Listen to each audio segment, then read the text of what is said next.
What's up, guys? Brian back to do a Walking Dead Season 7 video entitled The Walking Dead's Greg Nicotero explains how Negan's victim was selected by comicbook.com. An article, we'll put the link in the description.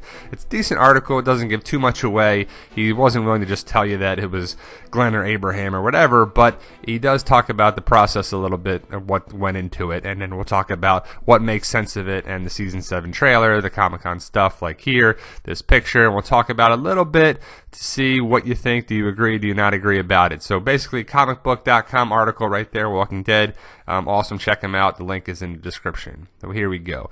While he wasn't willing to spill the beans on who became a home run swing in the final moments of the Walking Dead Season 6 finale, the show's executive producer and VX guru Greg Nicotero was willing to share some insights on how the victim was selected and what the process of picking up where the finale left off was like.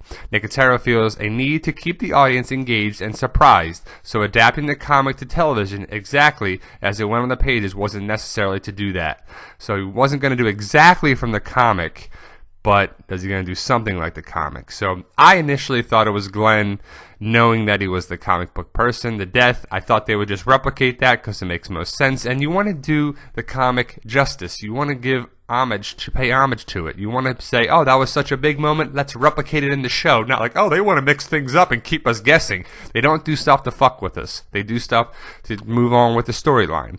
The biggest challenge is it's coming. Nicotero explains during a press conference at San Diego Comic-Con. Ever since issue 100, I was talking to Stephen Yeun. Today, we were at breakfast 4 years ago when the issue was out. We were reading it and just thinking about how brutal and unexpected and senseless it felt. So we're going into that moment where we know it's going to happen. Can you see them just sitting there eating breakfast and be like, you know what? Greg Nicotero says to Stephen Yeun, we got to replicate this, man. You have to die. I'm sorry. You got to do it, man. We got to do it justice. The comic book was such a big thing. Issue 100 was huge. What do you think, Stephen Yeun? Yeah, man, sounds great. I'm going to get my head bashed in. Oh, like that. So, no, I'm sure it just went like, we'll see if we want to decide on going forward with it or not, if we're actually going to do it exactly how it is. So, but Greg Nicotero says, I think that it's the trickiest aspect of the first episode is living up to number one, the expectation of the moment, and then what's even more interesting for me as a director of the episode is how that changes the direction of the survivors forever, Nicotero says. When we shot the episode, to me, it was critical as the actual moment, which is the 5 minutes after, then 10 minutes after, then 20 minutes after, when the smoke clears in the battlefield sort of scenario. So they're going to start off with it, and then the rest of the episode is going to be the aftermath of it.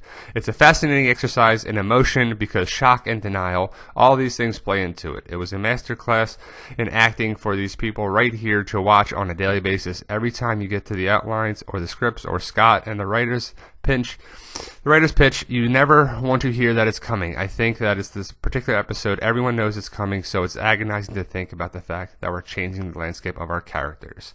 So I don't know what that gives away. If you want to pause it, stop it, go to the article to read what it is, to see what you get out of there too. He doesn't really say too much besides he wants to change a little bit from the article or from the comic book.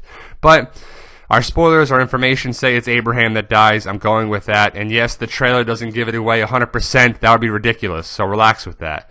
But I'm going with this is Glenn on the left and Rosita on the right and Negan swinging down and killing Abraham. That's the theory, that's the prediction, that's the early stuff going out. It was happened before the trailer that Abraham dies. I'm going with that too. Well, like the person with the long hair is kneeling. They're at half the wavelength, half the size of Negan. People say it's Dwight. Look where Dwight is. And yes, he goes and moves Stephen Yeun, Glenn back into the lineup, but he probably moves out of the way, and I don't know. But look at the angle of their faces where Negan's stomach is. And Negan is right there swinging down, that height. You see Abraham in the lineup. You see Dwight behind Michonne. So I think he kind of moved there. We don't know where Dwight's part in the lineup was after he put Stephen Yeun back in the lineup, after he goes after and gets the crossbow pointed at him and everything. But look at the picture where everyone's located. So you got Glenn on the left, a space, and then Rosita. That looks pretty similar to what we just saw.